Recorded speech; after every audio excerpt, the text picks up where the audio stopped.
बांग्लादेशी और रोहिंग्या को आप अलग नहीं पहचान पाओगे। सब रूप रंग शकल सूरत बोलचाल सब एक है।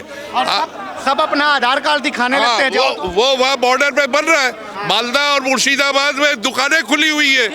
ये फर्जी आधार कार्ड और ये इसका पासपोर्ट से लेके क्या नहीं बन रहा है भाई साहब। आपको राशन कार्ड नहीं मिलेगा, वहाँ राशन कार्ड। आप बॉर्डर पार कीजिए राशन कार्ड, उसमें हमारा हम ये भी कहेंगे हमारा BSF भी शामिल है।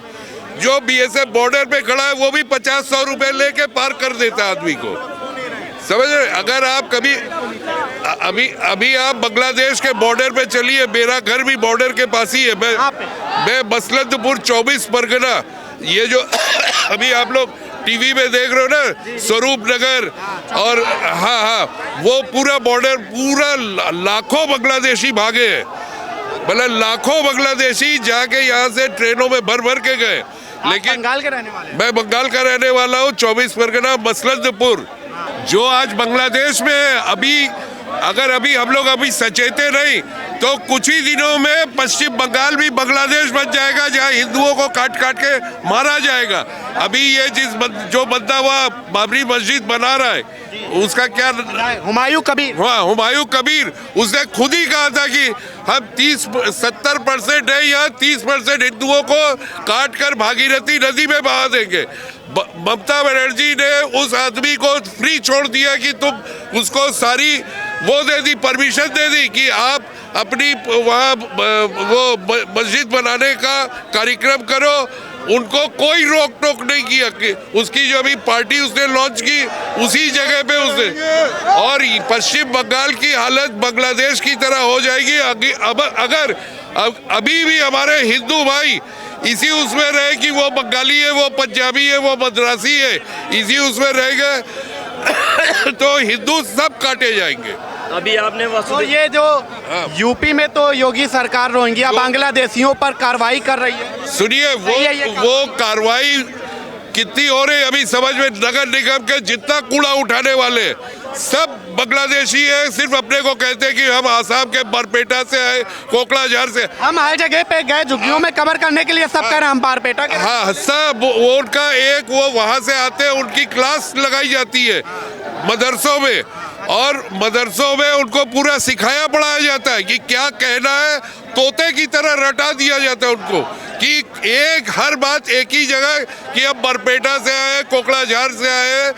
आप पूरे लखनऊ में जितनी झुग्गी झोपड़ी है, ये नालों और इसमें प्रशासन का भी बहुत बड़ा रोल है। वो क्यों इनको बसने देती है? जब ये लोग झुग्गी झोपड़ी बनाते हैं तो क्यों इनको बनने देती है? झुग्गी झोपड़ी नहीं, खाली जो है अगर देखिए तो मदरसों में भी आपको बांग्लादेशी मिलेंगे, रोहिंग्या मिलेंगे। ये झुग्गी झोपड़ी तो खाली कहने की बात है, मगर मदरसों में कहीं ना कहीं एक आतंकवाद का अड्डा है। मदरसे एक पूरी तरह मानसिकता को चेंज करने का अड्डा है, जहाँ पे बांग्लादेशी नहीं वहाँ पे आतंकवाद भी सिखाया जाता है और बांग्लादेशियों को संरक्षण दिया जाता है। और बांग्लादेशी और रोहिंग्या को आप अलग नहीं पहचान पाओगे। सब रूप रंग शकल सूरत बोलचाल सब एक है। और सब अपना आधार कार्ड दिखाने लगते हैं। वो वहाँ बॉर्डर पे बन रहा है। मालदा और मुर्शिदाबाद में दुकानें खुली हुई है। ये फर्जी आधार कार्ड और ये इसका पासपोर्ट से लेके क्या नहीं बन रहा है भाई साहब। आपको राशन कार्ड नहीं मिलेगा, वहाँ राशन कार्ड। आप बॉर्डर पार कीजिए राशन कार्ड, उसमें हमारा हम ये भी कहेंगे हमारा BSF भी शामिल है। जो BSF बॉर्डर पे खड़ा है वो भी 50-100 रुपए लेके पार कर देता है आदमी को, समझ रहे। अगर आप कभी अभी आप बांग्लादेश के बॉर्डर पे चलिए, मेरा घर भी बॉर्डर के पास ही है। मैं मसलतपुर 24 परगना, ये जो अभी आप लोग टीवी में देख रहे हो ना, स्वरूप नगर और हाँ वो पूरा बॉर्डर पूरा लाखों बांग्लादेशी भागे हैं। मतलब लाखों बांग्लादेशी जाके यहाँ से ट्रेनों में भर भर के गए। लेकिन बंगाल के रहने वाले? मैं बंगाल का रहने वाला हूँ, 24 परगना मसलतपुर।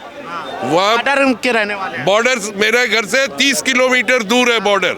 मुझे एक एक चीज पूरी बॉर्डर खुली हुई है।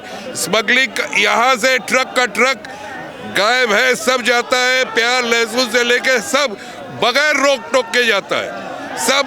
देखिए फिर वही है कि हमको अपने गिरेबान में भी झांकना पड़ेगा कि हम ही लोग चोर हैं, इसीलिए आज ये हाल है।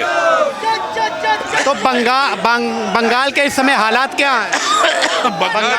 देखिए बंगाल की हालत देखा जाए ऊपर से नहीं समझ में आ रहा है, लेकिन गांव देहात में बहुत खराब है।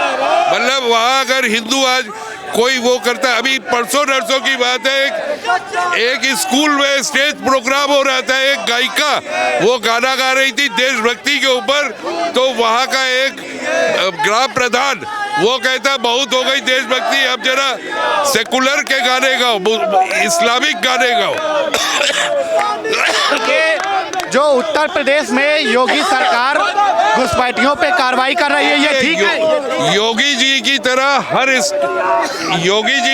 हर स्टेट में ऐसे 50 योगी हमको चाहिए, योगी जी की तरह जो तुरंत कार्रवाई करे, रोक टोक नहीं, तुरंत। देखिए किसी चीज को आप छोड़ दोगे ना, एक घायल शेर को आप छोड़ दोगे तो वो और खुंखार हो जाता है। इनको पूरा निकालो, यहाँ से पकड़ो और निकालो। घुसपैठियों से साथ क्या होना चाहिए? इनको सीधे इस देश से बाहर, या नहीं तो इनको कहीं जो डिटेंशन सेंटर, लेकिन उसको ही बना के फायदा नहीं है।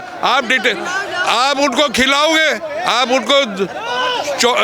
उनको 24 घंटे का खाना दोगे, पीना दोगे। मतलब अभी मुर्शिदाबाद का जो हाल हुआ था, वहाँ दो लोगों को घर से घसीट के काट डाला गया। अभी कल उनके ऊपर फैसला आया कि उनको आजीवन कारावास दी गई है।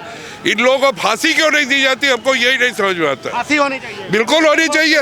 भाई आप आजीवन इनको सालों को फिर खिलाओगे, फिर हमारे ही टैक्स के पैसे से तो उनको खिलाओगे, काहे को खिलाओगे? ये गला काटेंगे हम लोगों को फिर ये गला काटेंगे, हमारा ही खाएंगे, हमारे गला काटेंगे। तो ये अब हिंदू बर्दाश्त नहीं करेगा। केवल हिंदू अत्याचार होता है, कोई नहीं बोलने आता है। कोई मुस्लिम समुदाय का आदमी कोई बोला एक लफ्ज नहीं बोले, इतने बड़े सेलिब्रिटी है। लेकिन आज अभी कोई अगर निम्न जाति का होता तो किसी का एक वक्त नहीं आया कि हिंदू दीपों के साथ बांग्लादेश में इतनी बड़ी घटना हो गई, किसी ने कुछ बोला हो। लेकिन अब हिंदू जा चुका है, हिंदू अपनी आवाज को उठाएगा और मजबूती से उठाएगा, यहाँ से लेकर जहाँ तक जाना होगा वहाँ तक जाएगा। लेकिन अत्याचार नहीं सहेगा तो नहीं सहेगा। आप कह रहे हैं कोई नहीं बोलता, यहाँ पे पार्टियां भी नहीं बोल रही है, ना कांग्रेस बोल रही है, ना सपा बोल रही है, ना क्या मेरा कहने मतलब तो यही, इसीलिए तो हम यहाँ इकट्ठा हुए हैं कि आप क्या इनको ये नहीं दिख रहा कि कितना बड़ा बांग्लादेश में हिंदू से अत्याचार हो गया?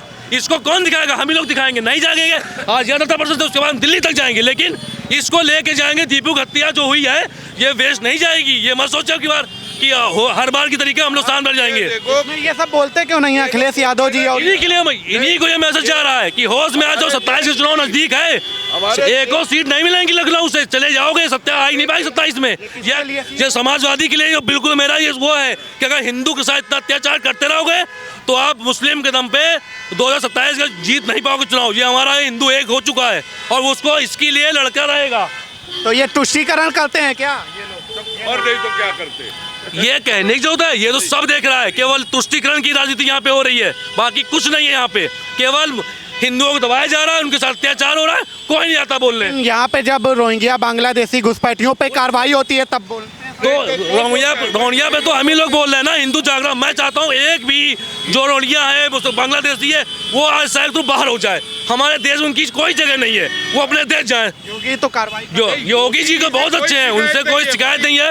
उनके जैसा नेता नहीं है आज तक मुझको मिला, और हम उनके साथ हैं और आजीवन रहेंगे। तो विरोध करते हैं सब लोग, बाकी पार्टियां तो विरोध करती हैं। पार्टियों क्या है उनकी तो उनको सेक रहे हैं, वो अपनी राजनीति सेक रहे हैं हिंदू एकदम पे। यही रोना है, यही तो विरोध करना, और वो विरोध करती रहेंगी और हमें अपने मार्ग पर चलना है। हम देश से बांग्ला जो बाहरी लोग हमारे देश में आए हुए हैं उससे हम अपने देश को मुक्त कराएंगे। बांग्लादेशी, रोहिंग्या ये बहुत दिनों से हमारे यहाँ गलत काम कर रहे हैं, गलत गतिविधियाँ कर रहे हैं और हमारे राष्ट्र को कमज़ोर करने का काम कर रहे हैं। क्या कहना चाहेंगे योगी जी से? रोहिंग्या बांग्लादेशियों के साथ क्या कार्रवाई होनी चाहिए? इनके ऊपर सख्त कार्रवाई होनी चाहिए और देश से इनको बाहर निकाला चाहिए, कानूनी रूप से भी इनको बाहर किया जाए। नहीं, और एक चीज और मैं कहना चाहूँगा योगी जी से कि आप सही ढंग से इनका वो कीजिए। मतलब ये नहीं कि खाना पूर्ति नहीं कि एक नहीं, इलाज नहीं। मेरा कहने का मतलब है जिन अधिकारियों को आप लगा रहे हो, इनको ढूंढने में, जिन अधिकारियों को आप लगा रहे हो इनको ढूंढने में, उनको कहिए कि वो सही ईमानदारी से ढूंढे। ये नहीं कि जाए और खाली रजिस्टर में साइन किया कि हाँ हमने 10 लोगों को ढूंढ लिया, ऐसा नहीं। पूरे लखनऊ शहर में, हम तो कहते हैं पूरे उत्तर प्रदेश में जहाँ भी है, इन लोगों को निकाल के बाहर कीजिए, ये सब हमारे टैक्स के पैसे से खा रहे।